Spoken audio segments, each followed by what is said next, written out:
Bonjour à tous, bienvenue dans la place de l'info. Toute cette semaine, nous avons parlé du printemps. Aujourd'hui, nous avons donc deux invités pour conclure cette thématique. À ma gauche, Brigitte Finas, vous êtes membre du collectif Les Incroyables Comestibles. Bonjour. Bonjour. On va développer avec vous un petit peu votre concept. De l'autre côté du plateau, on parlera avec vous, Jean-Paul Tranchant, de Recyplant. Bonjour. Bonjour. Merci d'être avec nous. On parlera donc tous les deux d'un petit peu de jardinage. Olivia Boisson, le jardinage, vous aimez ? Vous êtes forte ? J'ai pas la main verte. Vous n'avez pas la main verte, et ben vous allez pouvoir suivre l'émission pour écouter tout ça avec plein de petites choses. Alors pour les sujets du JT, on commence avec le contrat de ruralité qui fait débat. Oui, alors la communauté de communes UC-Rhône, donc, qui a été créée au 1er janvier 2017, a signé le premier contrat de ruralité en Haute-Savoie. On va voir dans le sujet du JT justement que la signature a été un petit peu difficile à obtenir. Il y a eu un petit peu de remous au sein du Exactement. Conseil. Et le deuxième titre, alors c'est pareil, c'est un petit peu en lien avec la thématique d'aujourd'hui puisque c'est la voie verte du côté de Genève. Destinée exactement à la mobilité douce. Donc il y a eu un chantier. Tous les arbres qui n'avaient pas résisté au chantier viennent d'être replantés. Ils ont été replantés lundi. Donc c'est un sujet de nos confrères de Léman Bleu. Très bien, et bien merci beaucoup les gars. On se retrouve tout à l'heure pour le JT. Tout de suite, c'est la place de l'info.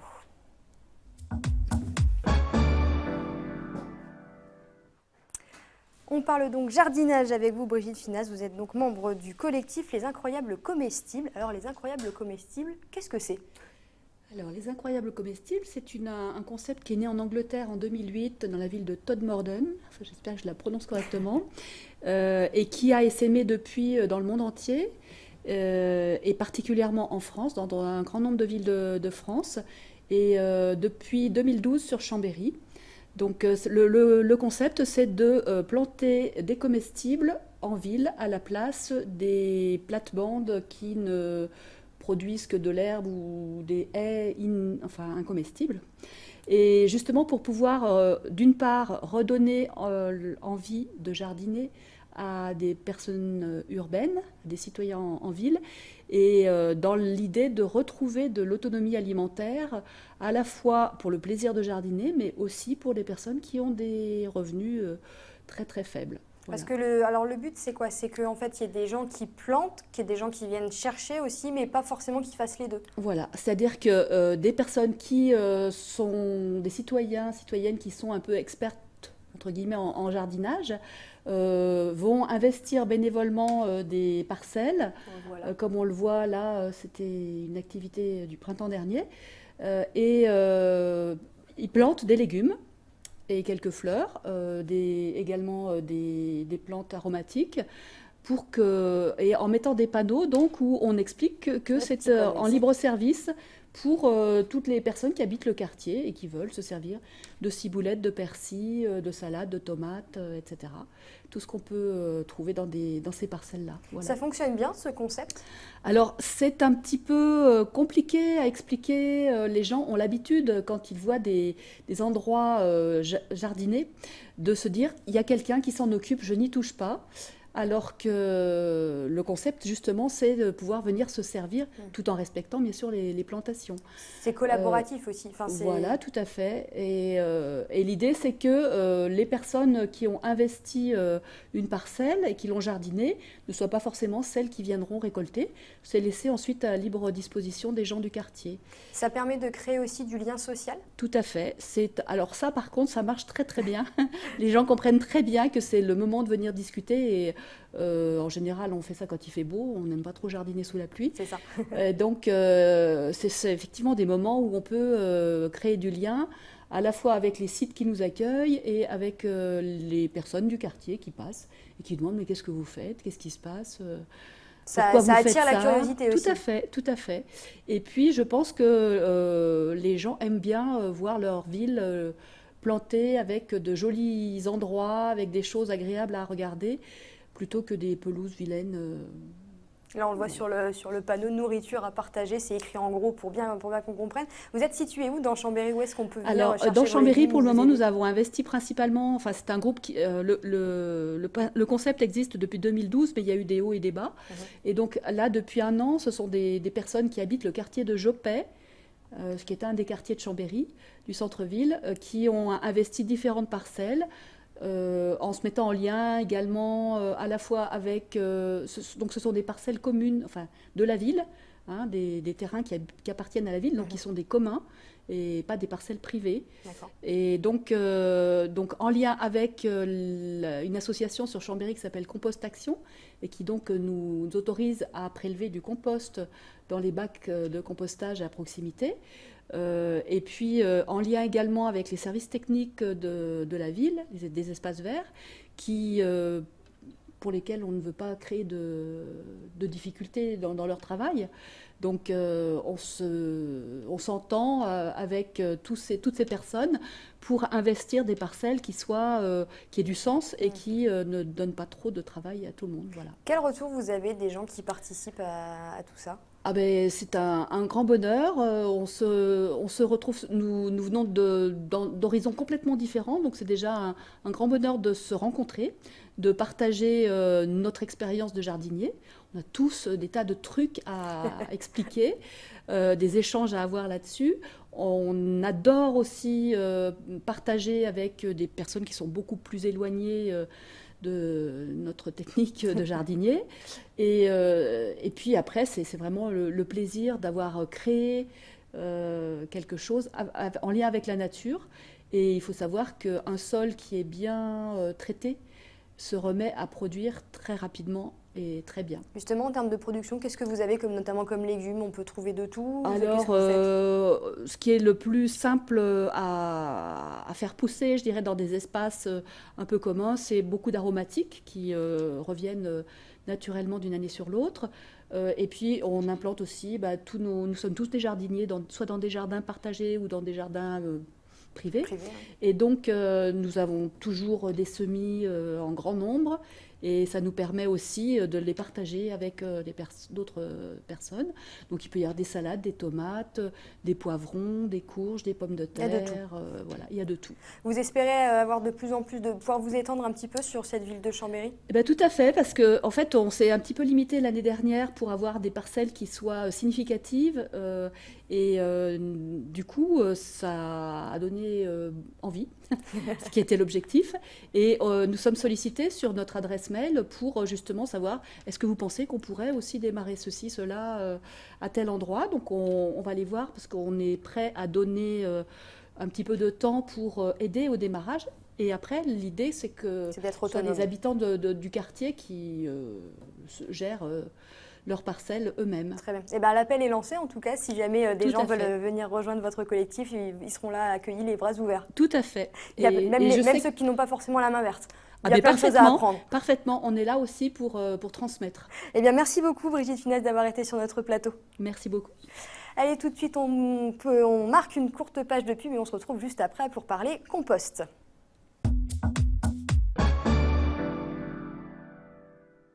Retour dans la place de l'info pour parler jardinage et compostage avec vous, Jean-Paul Tranchant. Vous êtes jardinier urbain et de Recyplant. Bonsoir. Bonsoir. Merci d'être avec nous. Et avant de parler de jardinage, je me tourne vers vous, Thierry. Bonsoir. Bonsoir. Est-ce qu'on va pouvoir jardiner ce week-end? Est-ce qu'il va faire beau? Il va falloir faire vite. C'est peut-être pas mal d'ailleurs. On va pouvoir planter demain matin, planter en début d'après-midi. Et puis ensuite, ça va être arrosé parce qu'on a une petite vague de pluie qui va nous intéresser dans la soirée de samedi, dans la nuit de samedi à dimanche. Et puis dimanche, on va retrouver du soleil. Et surtout, la semaine prochaine, on va retrouver vraiment un vrai soleil avec des températures bien printanières qui feront bien pousser tout ce qu'on a planté ce week-end. Donc ça y est, le printemps est enfin arrivé ou... Alors, peut-être pas définitivement. Après, ça risque un peu de se gâter fin de semaine prochaine. Ça reste à confirmer. Mais en tout cas, on aura une grande partie de la semaine bien printanière. Jean-Paul Tranchant, vous êtes attentif à la météo en tant que jardinier, forcément, j'imagine? Absolument. Donc là, c'est un peu tôt pour semer, à part si on est sous abri. Mais pour préparer le sol, c'est essentiel. Et donc, il faut avoir des bonnes conditions. Il ne faut pas que ce soit trop humide. Et là, je crois que ça s'y prête bien pour préparer la saison. Préparer la saison. Alors, vous faites une partie de Recyplant. Recyplant, qu'est-ce que c'est? Alors, Recyplant, c'est une méthode de micro-jardinage que j'ai mis au point et qui combine plusieurs systèmes qui existaient déjà. Donc, c'était notamment la culture en bac, donc les grands bacs qu'on peut voir en ville où généralement il y a des plantes. Ça combine également le système de culture verticale où on peut avoir des tours de culture, où on met les légumes sur différents niveaux. Et le troisième système, c'est le compostage. Donc j'ai combiné tout ça dans un bac. Alors sur le principe, on part donc d'un bac en bois, fait de planches emboîtées. Et la particularité, c'est qu'il y a des trous sur les côtés. Donc c'est là où je vais mettre mes plantes. Et donc la première année, je remplis le bac avec du terreau et de la tourbe. Et donc comme les plantes sont sur les côtés, je vais pouvoir recycler les déchets de la cuisine dans la partie supérieure. D'accord. Donc c'est le seul système qui permet de combiner à la fois la culture des plantes et le recyclage. D'où elle vient cette idée de tout combiner? Alors donc, moi j'ai toujours fait du jardin parce que pour moi, jardiner, c'est vraiment un critère de qualité de vie. Donc j'ai fait du compost classique.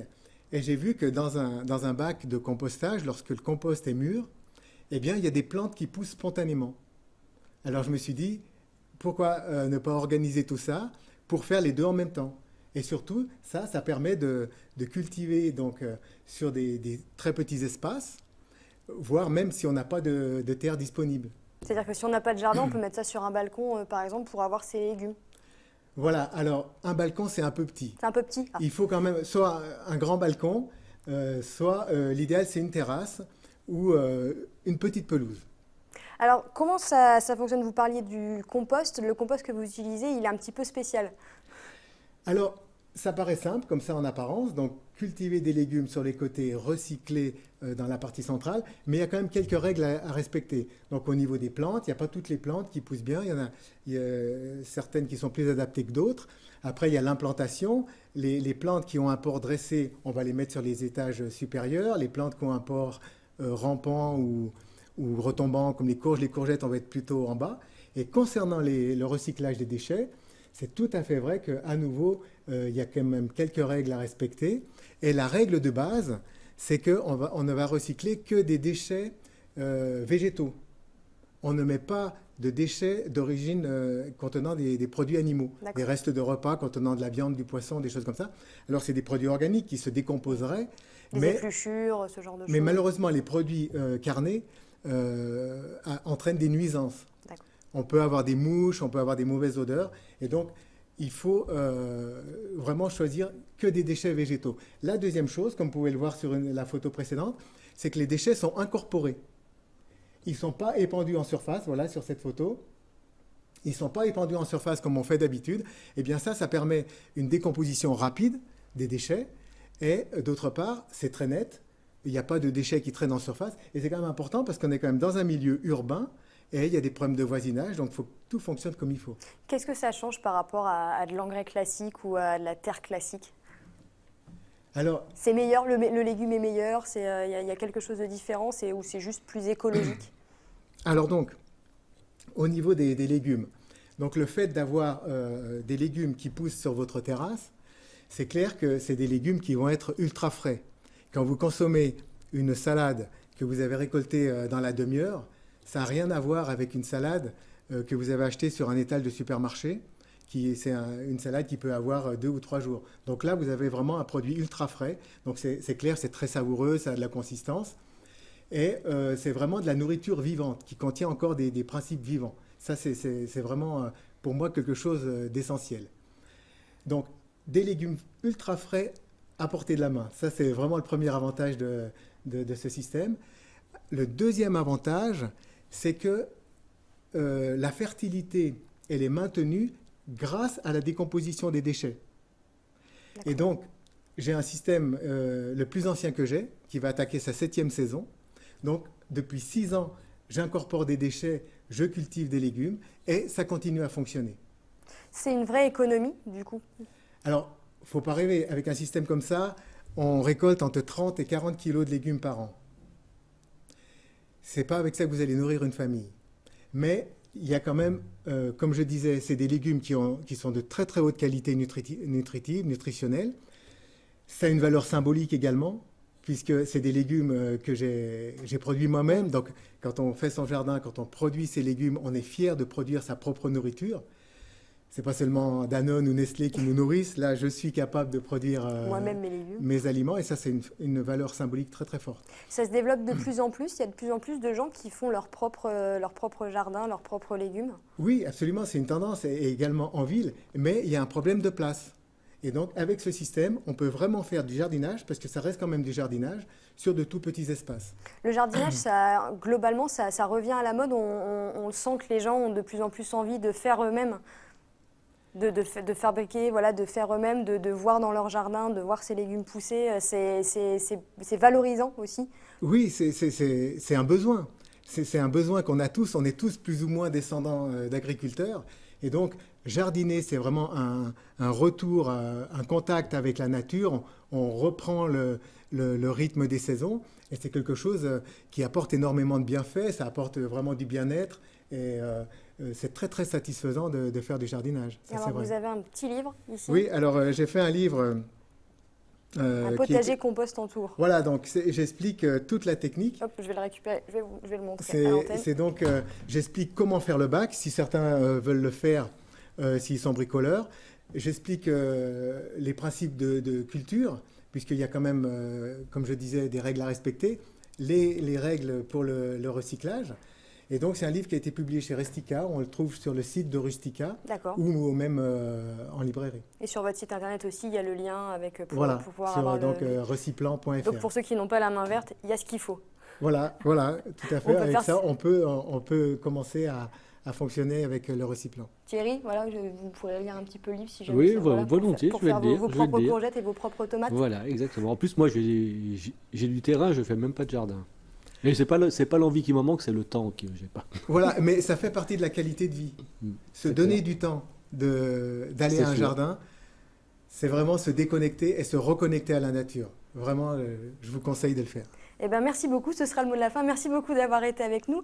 Merci Thierry. Merci beaucoup pour l'invitation. Et puis un dernier mot avant de se quitter, vous le voyez en haut de votre écran, le numéro 110 pour le site d'Action Tout le Week-end. Vous pouvez donner et faire un don pour la recherche. Merci de nous avoir suivis toute cette semaine du printemps. Passez un très bon week-end et lundi, vous retrouverez Alexis Louise Briglio. À bientôt sur 8 Mont Blanc.